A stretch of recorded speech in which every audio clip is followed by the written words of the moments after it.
এই ছেলে তুমি এ কার গেঞ্জি গাই দিছো গো? এ কোন দেশের এটা? এই আপনার ব্রাজিলের। ব্রাজিল? তাহলে তুমি ভালোবাসো কাকে গো? ভালো আর কাকে বাসি ব্রাজিলকে? তোর পাগলা ছেলে ব্রাজিলকে খেলা খেলে যে নেইমার সাহেব, ক্যাসিমারি সাহেব। না ক্যাসিমারি ফ্যাসিমারি ঠাবে মানে আরে পাগল, না তোমার হইতে তুমি কাকে ভালোবাসো বলবো? খেলা তো জাপানো খেললো। মানুষ আবার কিটা নেইমার। এই নেইমার আছে যেখানে আমরা আছি সেখানে, যেখানে নেই নেইমার আমরা সেখানে নাই। আজকে নেইমার সাহেব খেলেন তো কি? নেইমার সাহেবের চালাপালারা তো খেলিছে, তার শিষ্যরা তো খেলিছে। আরে ভিনি জিয়ারকে আরে কিলে মানে সেভেন আপ নিয়ে আয়। ভিনি জিয়ারকে আর ক্যাসিমারিকে ঠেকাইতে পারছ না। নেইমার আসলে তো পাগল আর কিছু বললাম পাগল সেই কথাটা একদম শুনতে চাচ্ছি। আমাদের নেইমার সাহেব যদি আজ ফিল্ডে থাকতো তাহলে কি অবস্থা হতো বলো দিনই? তাহলে ধরেন মিনিমাম 5টা 6টা তো হইতো নাকি? তা তো হয়তোই। নেইমার উঠবে কি হবে? নেইমারের মাথা ভাঙা। তার শিষ্যরা। নেইমার না থাকা অবস্থাতে 4-5টা হয়ে যাইছিল। ভালোতে কেমন বাড়ি বলে। আরে পাগল ভালো করে বলো পরিষ্কার।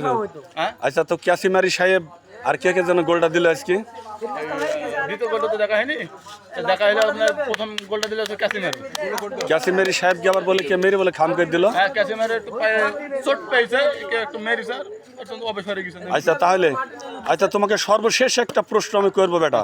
প্রশ্নটা হলো এই, আচ্ছা ক্যাসিমারি সাহেবের, নেইমার সাহেবের, মেসি সাহেবের, রোনাল্ডো সাহেবের সবারই খেলা দেখার পরে আমাদের কি শিখতে হবে? কি শিখতে হবে? হ্যাঁ, ওদের কাছ থেকে আমাদের কি শিক্ষা নিতে হবে? আমাদের খেলা শিখতে হবে নাকি? ইয়েস, ওদের খেলার ধরন দেখি, ওদের খেলার পাসিং দেখি, ওদের খেলার ডিফেন্স দেখি আমাদের খেলা শিখতে হবে। আমরা চায়ের দোকানে, চায়ের স্টলে, রাস্তাঘাটে, মাঠে আমরা নাড়াই করবো না। আমরা ওদের খেলা দেখি, ওদের লোকেশন দেখি। আমরা নতুন প্রজন্মকে, আগামীর সন্তানদের আমরা খেলা শিখাবো। তাদের বোঝাতে হবে কি করে? তাদের বোঝাতে হবে খেলাধুলায় বাইরে বল, মাদক ছেলে মাঠে চল নাকি? হ্যাঁ, এখন বর্তমান যুগে কিসে ছেলেপিলি বেশি আসক্ত হয়েছে? মাদকে। হ্যাঁ মধুসূনা, আগামী বিশ্বকাপে আমার বাংলা, সোনার বাংলা ছেলেরা যেন বিশ্বকাপে জয়ী হয় এবং বিশ্বকাপ যেন চান্স পায়। আচ্ছা সবাই তো খেলা খেলতে চাইছে, খেলার যন্ত্রপাতি তো থাকতে হবে। আরে পাগল ছেলে, এতগুলা ছেলেপিলি আপনার কাছে একটা ফুটবলের দাবি করেছে, এখন আপনি কি বলছেন তাই বলেন। আরে পাগল শোনো, ফুটবলের দাবি করেছে। আমাদের মেসি সাহেব যখন খেলা শুরু করে তখন আমাদের মেসি সাহেব একবারে গরিব, একবারে অসহায় ছিল না।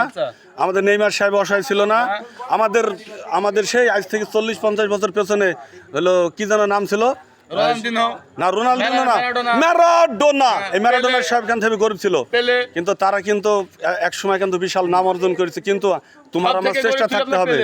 হ্যাঁ, কিন্তু তারাও এখন বর্তমানে তারা বিশাল সারা বিশ্বকে তারা জয় করেছে। কিন্তু আমার বাংলাদেশের মানুষ কি খেলা পানে আগ্রহ হয়েছে না?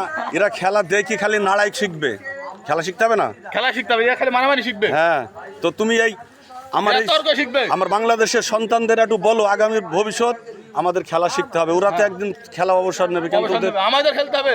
হ্যাঁ, এই বিষয়ে সব ছেলেপিলি খেলাতে, আমাদের তো বয়স নাই, আমাদের বিকেলে ছেলেপিলি হয়ে গেছে, খেলা খেলবে সব ছেলেপিলি। বয়স আজকের সন্তান আগামীর ভবিষ্যৎ।